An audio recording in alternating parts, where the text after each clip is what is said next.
welcome. It's morning time. I want to turn our attention over to a man that I'm terrified of. He is affiliated with Cumia, and I really didn't think that this guy knew that I existed. This is pretty weird. Remember, we talked about the other day.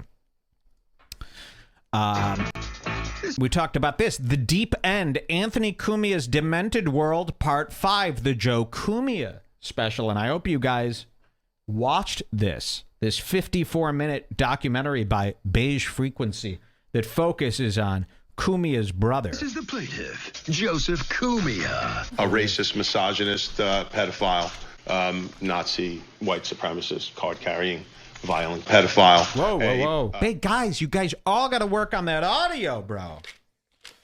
Everybody out there, there's an audio meter. When you see that shit flying, throw that limiter on the whole project before you export. Okay? It's going to save our ears. Okay, so here he is. We saw this yesterday, but check this out. So Joe Cumia saw his documentary, okay? This is startling. I got to take these. Is it safe to take Advil with coffee? I feel like it's going to melt these suckers. Your liver is going to collapse. I know. I'm taking, hold on, 4 in the morning. Every 4 hours, basically, I'm taking 4 liquid gels now. Advil liquid gels. That's 800 milligrams of liquid every 4 hours. It's the only thing to keep me out of pain. Emotional pain. And that's going to catch up on me. My stomach's going to drop one day, you know. I'm terrified. So we need some answers. Yeah, that's coming soon. Okay, so Joseph Cumia saw his own documentary and had something to say. Let's see. Is it right up top? So it's in the replies to Beige Frequency's right here. Comment. Yes, sir. So Beige Frequency posted a comment, and he said, after a few comments, I realized it wasn't entirely clear who Chris Kunn was in relation to Joe Cumia. He was a rapper, Redditor named Killa Kun, who got 2U's show at the Trenton Social canceled, which resulted in the People's Court episode. I think that was very clear. Don't worry. Yeah. Beige Frequency is a very clear man. It's not his first reply, though. It's okay. But we should read all of these, right? Yeah. So where's the big one? Is it this one? Yes. No, read yes, more. yes, yes, okay, that's good. it. Well, let's read this first one here. So Joe Cumia watched his own documentary, and he said this. Beige Frequency, further clarification. He's the epitome of the personality type on Reddit that engages in I hate you because I'm not you behavior. You should also mention that he allowed his 4-year-old child to be thrown from his speeding vehicle while running from cops after a okay, that's too much to get into. So yeah, let's read that other one.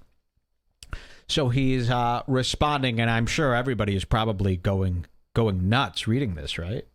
Probably so excited to see it. But here's the big one. Right? This is the right one? Yeah. Yes, Okay. yes, I see it. It's no tough guy persona, Mr. Beige. I really couldn't care less. That's the God's honest truth. I've been ignoring 99% of all the trolls screaming into their closets for a good while now. I feel compelled to interact at times because the facts you asshats spew are so inaccurate. Even your supposed documentary is horribly flawed. On purpose? I don't know. It's funny as fuck if that's where you're going with it, but really it's completely clueless as to the facts that surround the lives of Anthony and I that we've built for ourselves. As for you, can you admit that you're seeking some sort of attention by what you do? It's pretty creative and a lot of work goes into it, I'm sure. But here's a news flash. That's where you all fuck up. You crave the Reddit cred so badly that you either knowingly slip up and dox yourselves, or you do it on purposely, thinking we'll never figure it out, or put you together with your supposed anonymous trolling, i.e. Josh Fauner, Chris Kuhn, Red Bar Dummies, etc. What? Mike confronts. Now, I want to now cut to a tape of me busting into Joe Cumia's Compound East. And asking Compound East, what are you talking about here? Let's dissect this. Well, let me read the rest, and then we're going to go back to that sentence that I am utterly confused by. Okay, I still don't know till this day, and I'm going to need your help to decipher what that is about. And then, when we know who you really are and fire back by getting you canned from your jobs or worse, you guys cry about it like we're fucking with you unfairly. The sub is a great place for people who want to remain anonymous to go when they need to receive some ego stroking. But it's one big mutual circle jerk over there. But God's honest truth, it's all a huge waste of your time. Oh, okay. Yeah, thank you. This is all you'll ever get from me. I sleep well. My health is perfect. I have a lovely family, and life's been really good. That said, I could forget about you as easily as the beer I drank with dinner last week. You're momentarily entertaining, then you're gone. On a side note, you're a fairly good writer. You've got some skills.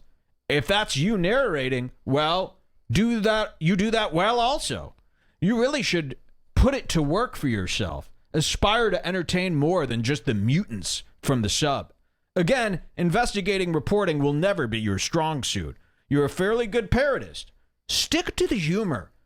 If by some chance I do find out who you are exactly, we'll have one of those less forgettable beers together. Stay golden, pony boy.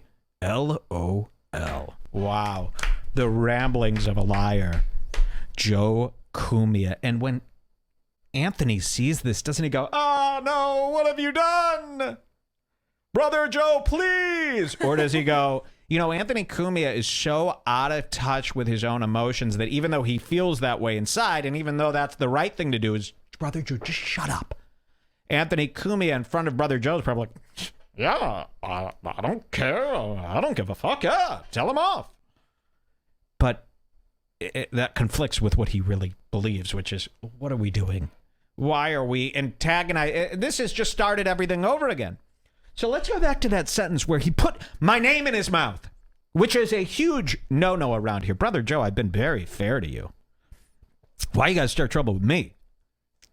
I'm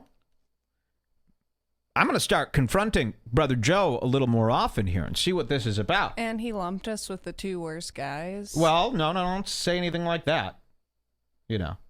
What worst guys? Isn't Josh Fawner the dead guy and Chris Kuhn the baby killer guy? Why are they bad guys? I mean, Josh Fawner accidentally killed his son and Chris Kuhn died. Or the other way around. Yeah. Okay, I guess they're great. No, you're absolutely right. That is a terrible place to be. So let's read that sentence again. It's pretty creative, and this is a huge run-on sentence. It's pretty creative, and a lot of work goes into it, I'm sure. But here's a news flash. That's where you all fuck up.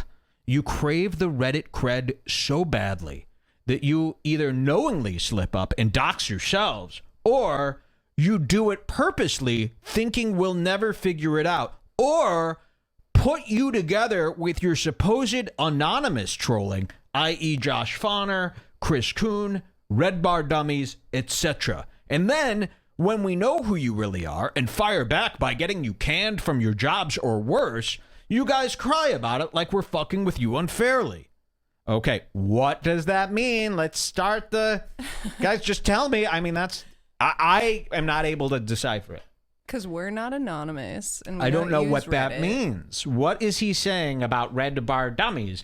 And furthermore, does that mean that Cumia we don't pick on Brother Joe? Never. We never have. I don't think we've ever mentioned him before. Well, I mean, we've brought him up a few times, to say of course. He's a beautiful singer. Yeah. Well, we've never really gone after the guy, especially nowhere near in the way we'd go after A. Cumia. So does A. Cumia every day go to his brother and go, these Red Bar guys.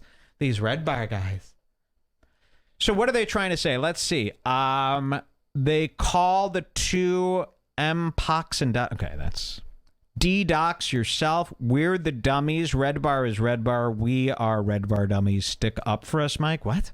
He's I'm saying so that confused. Red Bar Dummies are the listeners, I guess, that are trolling him. Yeah, I know. But what does that mean in terms... How does that fit in with his paragraph here?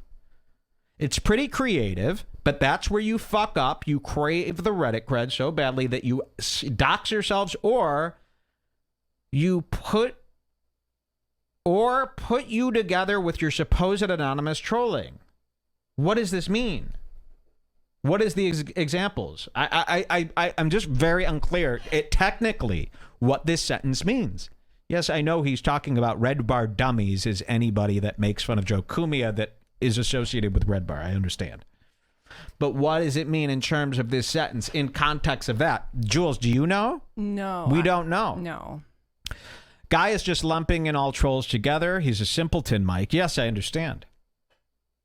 I guess he like figured out who someone is who's been doing stuff to him. Yeah, this is crazy. So I can't even. But here's the thing that this guy doesn't understand. Nobody is concerned with this staying anonymous business. I mean, I certainly am not. We're calling out a known creep. This isn't, and nobody is breaking the law here by saying these things about Joe Cumia and Anthony Cumia. These are verifiable truths for the most part. I don't know why Joe Cumia thinks that, you know, these people need to be doxxed. To me, that's almost just retaliation for what they're doing. You know what I mean? It's not, and I can't believe you even say that. He goes, and then when we know who you really are and fire back by getting you canned from your jobs or worse. So Joe and Anthony are doing that behind the scenes. This is an admittance that Cumia and his brother are going after the people who make fun of them, and they get them fired from their jobs sneakily behind the scenes. How does that go along with the I don't care, I really couldn't care less, that's the God's honest truth, I've been ignoring 99% of the trolls? You know? Just some fucking crazy shit. The curse of A. Cumia, you got it. He figures the porcelain is a Red Bar fan, so it must mean there's more like him. Yeah, Joe, I'm right here. My name is Mike David. You could look me up in the U.S. government systems. I have a social security number that matches to that name. Okay? Joseph? So come talk to me, Joseph. Why don't you Skype in? See, they like that people are anonymous because then they never really have to confront them. You know what I mean? You know, they like to pick on these weak guys. Joe, open invitation, Joe. You could come on this screen. We could talk for 3 hours if you want. Open conversation. I'm right here. I'm not an anonymous Red Bar dummy. My name's Mike, and I'd love to speak with you about your brother and his connection to the vampiric underworld of the Bite. Would you have the guts to talk to me, or are you going to go, I would never give that guy my time. Are you kidding me? Give that guy attention? That's what he wants. Okay. Nice excuse. The same excuse A. Cumia uses to hide from me. You know? By the way, you should never be afraid of giving an enemy attention if you think that person sucks. You know what I mean? You should only be afraid of that if you actually believe that person is really good. You know what I mean? I would never be afraid of giving Josh Denny attention. Oh my God, I don't want to give Josh Denny attention. They'll all start listening to his show. No, if they're your fans, they would hate him like you hate him, right? See, they can't do it to me. I'm the one show that they can't do it to. So, Joseph Cumia, this is an open invitation. I would love to Skype with you. We'll iron it out. Maybe you could resurrect your image here. Because right now, you've just put yourself back in that spot that you were in 2 years ago when the focus was on you. There's a new reality show idea for you. You rehabilitate the fools' images, fools. Like the Queer Wow. Eye Oh show. my God. Wouldn't that be a great show? Get them a new wardrobe. And the deal is all some sort of a blackmail situation where it's like, here's the deal.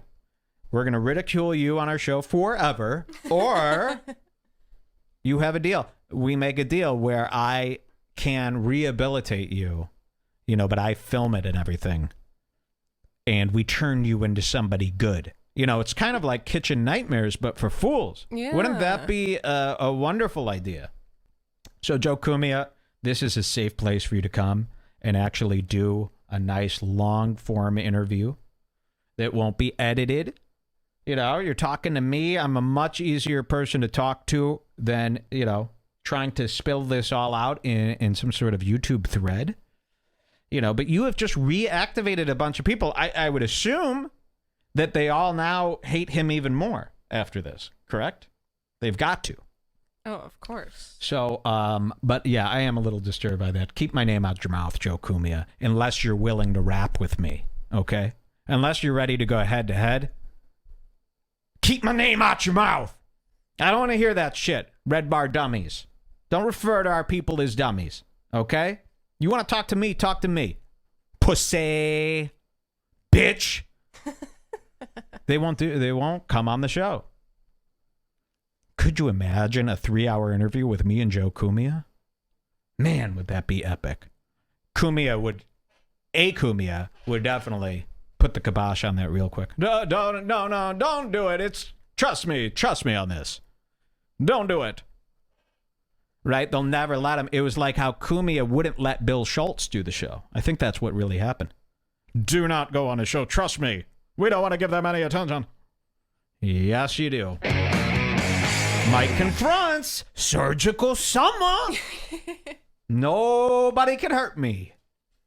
In this place, you'd have to get, but then I am where Joe Cumia might fucking snap. I mean, I think this guy's too stupid to realize that you can't physically kill people. You know what I mean? Me. He is scary.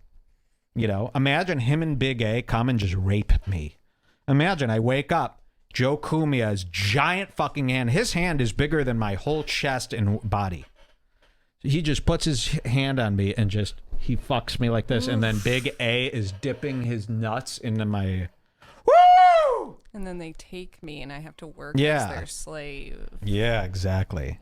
Yee. Exactly. Big A takes you in his hand like King Kong and jumps out my window and swings from tree to tree back to New York.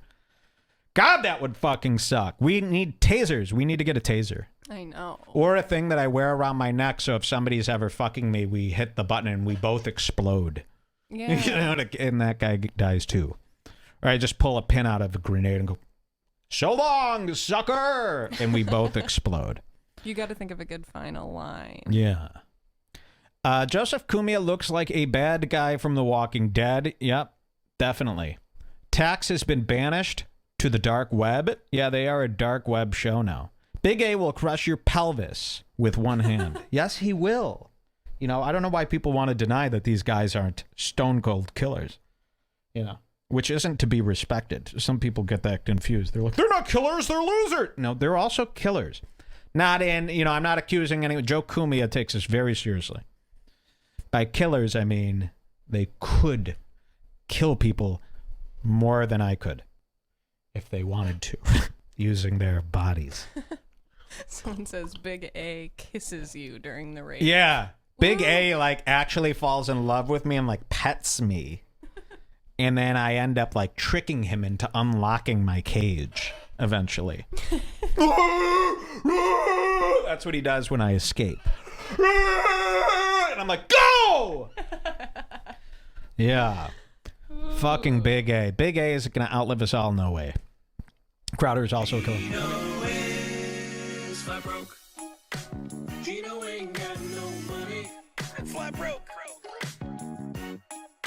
He's always looking so damn crummy. Flat broke Gino. Ain't nobody think he's funny. He can't move out of the projects 'cause Gino is flat broke.